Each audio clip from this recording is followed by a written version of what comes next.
Yes, this is the Source Experience. I got a special guest lined up today. Let me introduce him to WBC number one ranked super welterweight Charles Conwell. How y'all doing, man? How y'all doing? Yes, can you hear? Can you? We can hear you. Can you hear me? I can hear you guys too. Yeah, can you hear me? Yes. Yeah, I just formally introduced you. Shout out to Charles Conwell for Thank pulling you. up on the Source Talk. Number one ranked in the WBC, also number three in the WBO, top five in the Ring magazine as well. Thank you for pulling up, man. Shout out to your manager as well, Matt. Appreciate you guys. First, before we get started, man, how were the fights for you last week, man? You know, I talked to you Friday at the win. How did you enjoy that event, you know, in your state last week? Oh, they brought the city out. You know what I mean? They brought the state out. It was people from all over the state, people from Cleveland, Toledo. So they brought everybody out. It was a packed show, packed house. I enjoyed it myself, to be honest. Yes. And congratulations, man, on being the WBC, you know, number one, man. So right off bat, I want to ask you this. You know, Brian Mendoza has that interim. That's pretty much the next step, unless you're going to fight Charlo. But Charlo right now is a little booked as far as with the Canelo fight coming up September 30th. How do you see a fight with you and Brian Mendoza playing out if you were able to get that fight? I feel like the first 3 or 4 rounds it'd be a chess match, but I think eventually, I get to coming on, breaking him down, and finishing him out. So that's how I expect the fight. That's how I look at the fight in my head. I see me coming out. It's a chess match. He's sharp. I'm sharp. We're both smart fighters, but eventually to me just, going in there, breaking him down, hitting him with big shots, and maybe finishing him out at the end of the fight. Okay. I like that. Now, he recently kind of upset Sebastian the Italian Inferno, and I was always on record to saying that if somebody was going to knock him off, a smaller guy, height wise, I thought it would have been you with that relentless pressure that you applied. But unfortunately, like I said, Brian Mendoza was able to do that. Nonetheless, how do you see a potential fight with him? Because he's still in the rankings as well, and you guys are pretty much all around the same age bracket. So that fight could come across the table too at some point, especially with you becoming a champion. How would you see that fight playing out with you and the Italian Inferno? Like I said, that's another great fight. He got a lot of natural attributes such as height and reach. Yes. So I feel like it would just be a for real, that would be really like a real gritty fight. I had to make it like a real gritty fight, a real, in close, real gritty, real rough fight for him. That's how I feel. That's how I figured that's how you would beat a guy like him. He's real tall. He's 6'7", 80-inch reach. So like a guy like that, you got to break him down to that body, and eventually chop that body down to true fall. So. Yeah, definitely. Now, another question I want to ask you, since we're talking about, fighters in and around your weight class, your age bracket, Jesus Ramos, another young up-and-comer, that gets a lot of recognition as yourself. How do you see a fight with him potentially playing out? Jesus Ramos pretty good, too. I think he's good, too. He's southpaw. I'll hit to him. Man, I just think I'm too athletic for Jesus Ramos. I think he haven't fought no one with my style yet, so I think I'm gonna bring something fresh for him to see. I think I'm just faster than him. I think I'm more athletic than him, got more agility. I just think I'm better than him too. But it would definitely be a good fight. I like Jesus Ramos. He's young, talented, but at the end of the day, I'm always rooting for myself over anybody. Yeah, like I said, shout out to your manager Matt and Wise, Yeah, boxing out, Wise out. You know, you formerly were with Split T. What brought on the change of management, if you don't mind me asking? just time for a change, time for something new. You know what I mean? I wanted to create new opportunities for myself and create a team that's surrounded me. You know what I mean? And put me in position to do things as far as in and outside of boxing. Okay, cool. And shout out to Matt. Like I said, good. Mark. My bad. I was just speaking with somebody named Matt. But shout out to Mark, man. Appreciate my guy Mark setting this up. You know, good looking, my guy. Another question I have for you. Still with DeBella Entertainment, right? Correct. What you say? I'm sorry. Still with DeBella Entertainment. With Lou. Yeah, still with DeBella Entertainment. Okay. How has that overall experience been? Because I believe you signed with them right out the Olympics, right? Yeah, I signed with them right out the Olympics. Hold on, Cameron. Go sit down. Now, I saw. Yeah, listen, man. It's all good. I got daughters too, man. Salute to your young queen, man. Okay, go sit down. I'm gonna go make you some more chicken. Okay, go sit down. But yeah, I've been with DeBella Loop since I got out the Olympics. I've been with Lou since I got out the Olympics. 2017. I've been signed with him. So I'm looking to right now. We're looking to give me the biggest and best opportunities right now. Yeah, definitely. And I think, hey, little mama, how you doing? How you doing, little mamas? Hey.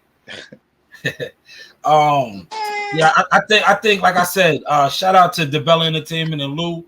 I think they've been moving you along very well. You know, they got you in position, you know, right now, being ranked so high with the WBC and all. Another question that I have for you, right? You know, in between fights, right? Because and I want to say this to you. I want to commend you.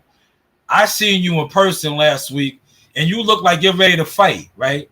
Yeah. So, questions that I like to ask guys. I know you don't have a fight coming up, but just walk us through like a typical routine, you know, in camp when you know you're preparing for a fight. Like, what is your routine, you know, for fight camp?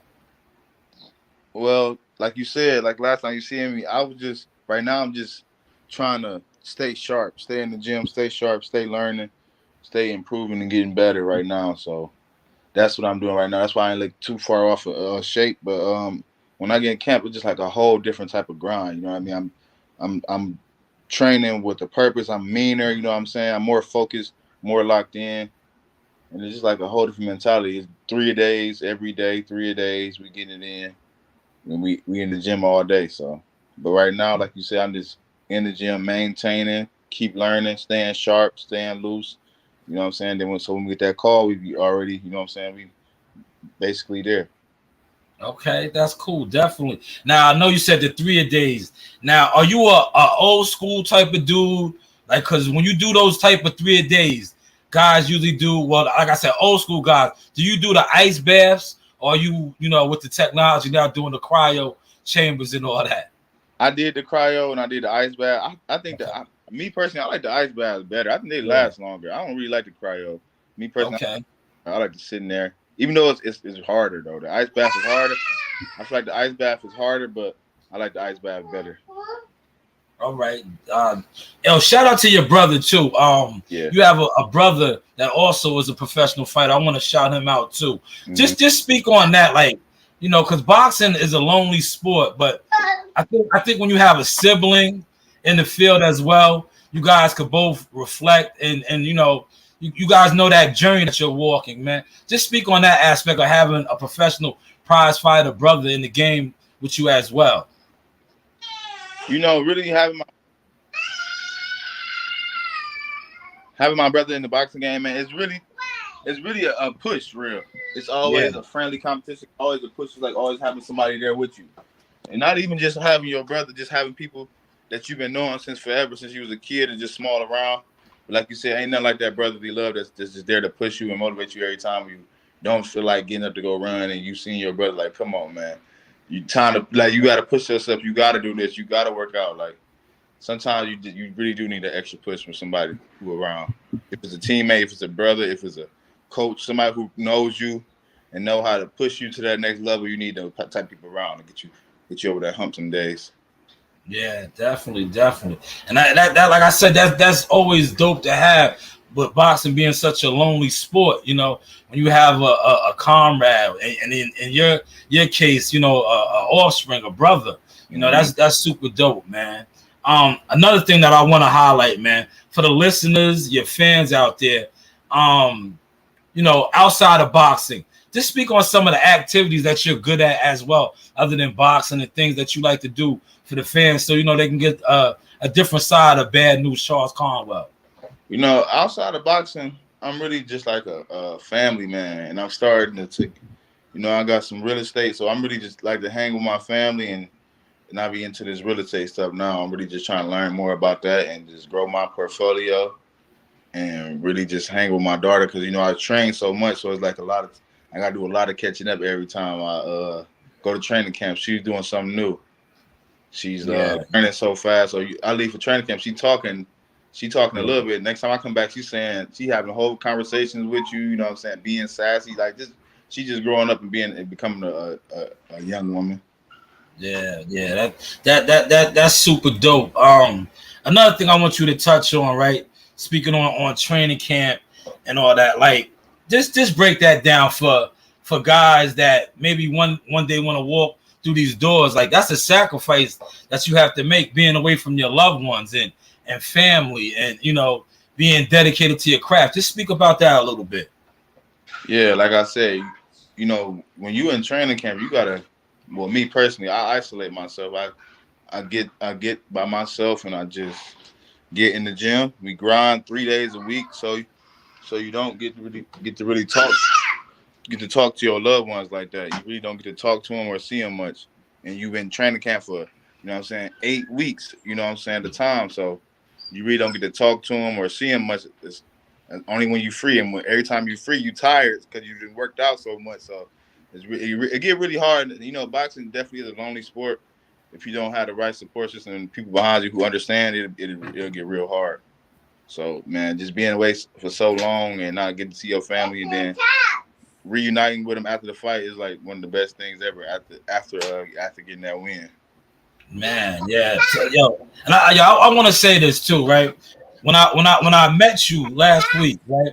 I got that Marvin Hagler aura off of you, you know, and with you just breaking that down, like isolating yourself. That's what. And rest in peace to the late great marvelous Marvin Hagler. That's what he liked to do. He liked to isolate himself when it came down to training, and I definitely got those type of vibes from you as a Marvin Hagler, you know, mentality type of fighter, right? Now I want to speak on your last fight. You know, that was a gritty, brutal fight. I believe you sustained a cut, but you was able to fight through that. I think it was a headbutt, if I'm not mistaken. Just speak on that, man. 'Cause I think that might have been the first time in your career, professional career, that you sustained a cut like that, but you was able to fight through it, and the dog in you. Just break that down. Go play with your toys, man.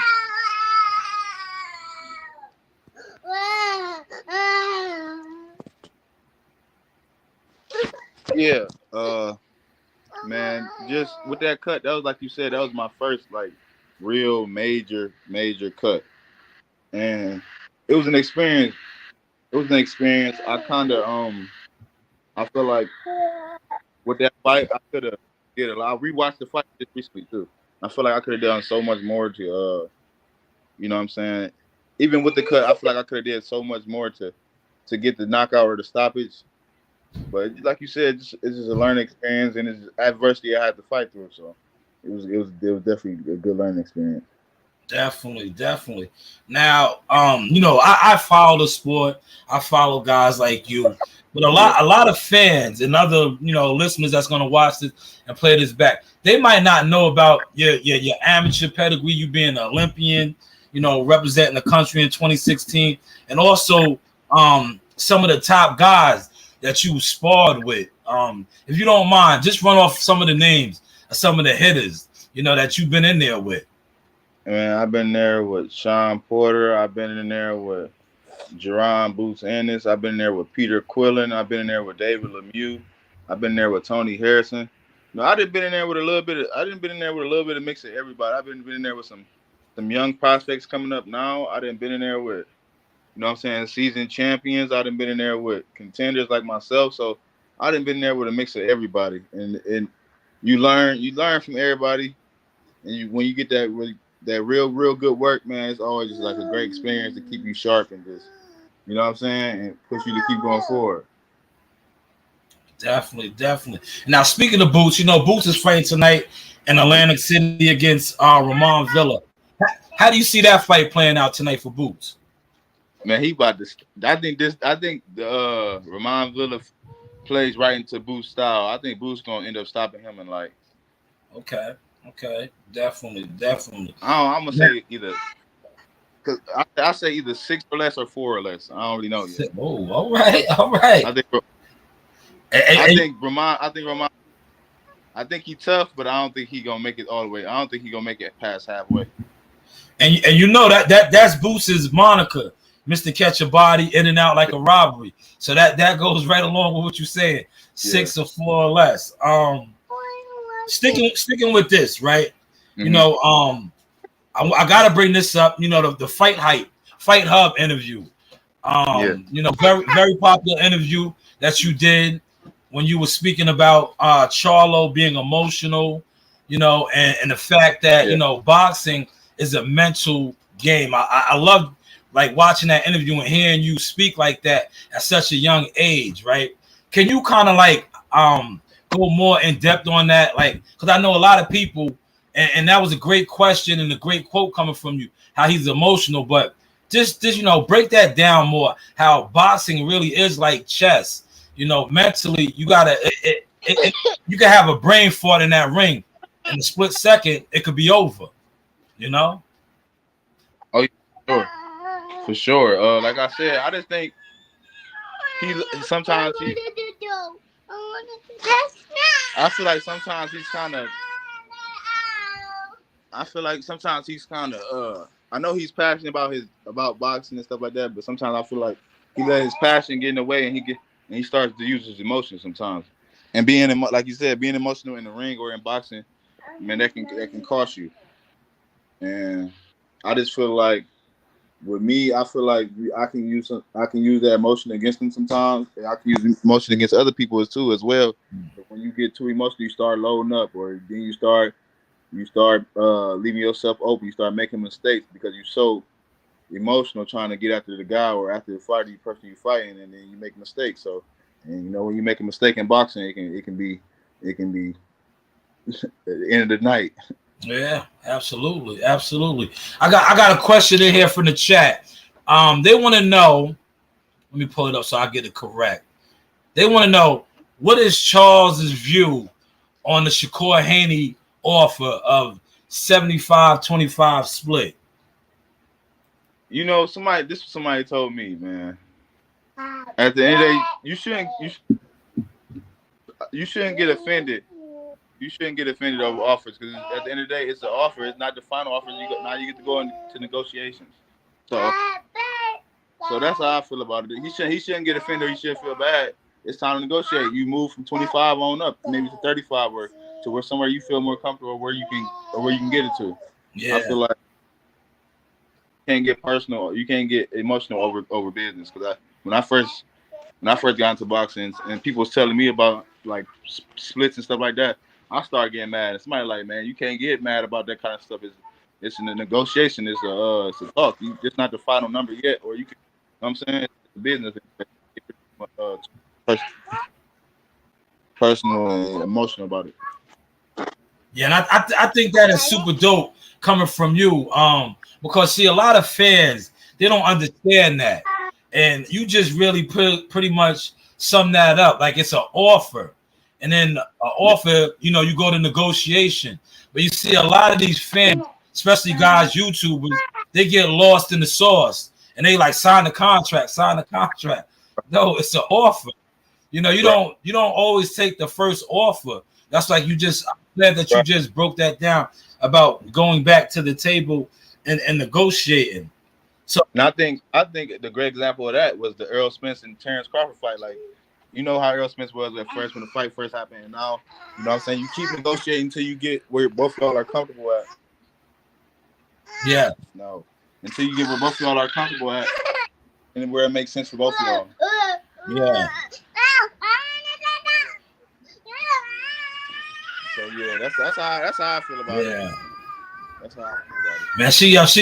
she loves her daddy, man. It's all good, man. Right. Be quiet, then. It's all good, man. You gotta cherish him at that stage right there. You know what I'm saying? Cherish that. Another thing I want to ask you. You know, you being such a low key guy, right? You're not that boisterous. You know, you're not out here on social media getting into Twitter beefs and all that. Do you think that helps or hurts your career? Because you know, a lot of these guys that be out here with the antics, you know, the gimmicks, you know, people like talk, you know, have them out in the forefront, so to say. Now, do you think that helps your career or doesn't hurt your career? I feel like it helps your career in the way of you gaining a social media following. It helps in that way, but it can also hurt you, because if you talking all that trash on the internet and you not making these big fights happen, it's looking like you a fraud now. You know what I'm saying? So it's better just to keep things behind closed doors, and when it's bound to happen, that's when you speak on it. That's when you get, you know what I'm saying? But as far as these guys just keep talking back and forth on the internet and not making stuff happen, I think it's a bad look for them, because y'all talking, but ain't nothing moving forward with these big fights. Yeah, now 18-0, right? 13 KOs. Out of those 18 fights, who would you say was your toughest opponent and why? To be honest, man, I feel like none of my opponents really just brought the best Charles Conwell out of myself. You know what I mean? I feel like there's so much more I can show, but none of the guys that I really fought so far really brought the best out of me. And that's just how I feel. It's no disrespect to them guys. They're all decent, good fighters, but I just feel like I'm on a whole nother level, and they ain't brought the best out of me yet. So I really can't even say who is the best or who done the best, because I feel like all of them is getting. They're not pushing me to my best. Wow. Okay. That's a fair assessment. What is it like training at, you know, shout out to Soul City Boxing, you know, Toledo, Ohio, in the building, the Jones family. What is it like coming out of that? Because that's a dog gym. You know, Arthur Jones, Jr., the third, and the whole team over there. What is it like training out of there? Man, I remember, you know, I'm saying, when I first got with Arthur and Soul City Boxing, I didn't even want to go. I didn't even want to go to the gym. So they was real militant and strict, and like they was really about like getting you in the maximum and best kind of shape as possible. They do not play like I used to be having to run before school, and like it was just like crazy, like stuff that I never really had to do before. They pushed me to a whole nother level though. And I feel like that's the best move you need for a young career like mine. Like, you know, especially when I was coming up, I feel like that's how I caught up to all those elite guys and males. So I came out and got and qualified for my spot when I was fresh 18, and these guys who are already number one at the spot, I feel like that's what pushed me over the edge over those guys. I was working so hard, like we was working all summer, all throughout the school year, no breaks. Like we was going hard, and that's how I got that edge over everybody. That's how I got that extra push to make that Olympic team and to take those number one elite male spots coming straight from 18 years old.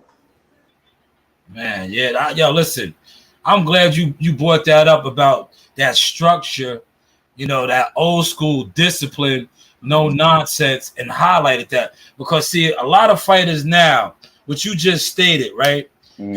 And I say this respectfully, they're soft. They feel like if a trainer it's like what you just broke down. The teacher trainer, they are mean. They're not nice. But you're not in the nice business. You're in the hurt business, and you are a warrior gladiator. So sometimes tough love is the love that you need, and you pretty much just sum that up with how that molded you into becoming the warrior that you are now. Right, like you said, I feel like you said, it's a lot of these dudes who coaches is they friends. Like your coach can be your friend, but he can't be like he can be your like I don't know how to really explain it. Y'all can have a bond, but you can't let your coach be your friend. You can't be friends like really friends with your coaches when it's time to fight. Yeah. You can't really be friends with your coaches when it's time to fight. You got to really lock in and respect them on a whole other level, like. And that's what I think a lot of these dudes, they be like coaches, like their friends, coaches and stuff like that. Like you can't really be like your coach best friend. You got to really respect them on a whole nother level and take what they saying serious. Because at the end of the day, they trying to teach you to protect yourself in the ring. And at the end of the day, you can get really hurt in the ring. So I just try to take what my coach say to like the utmost respect. I respect everything he say. I try to do everything he say when he says it. And you know what I'm saying? Just take everything to real heed because this is serious business. This is not a game. Yeah, definitely. Now today is July 8th, 2023. Let the people know the plans for the rest of the year for Charles Conwell moving forward. Oh yeah, man. The plans for the year is to get active, and then after that, we want some big names. We want some big fights. You know what I'm saying?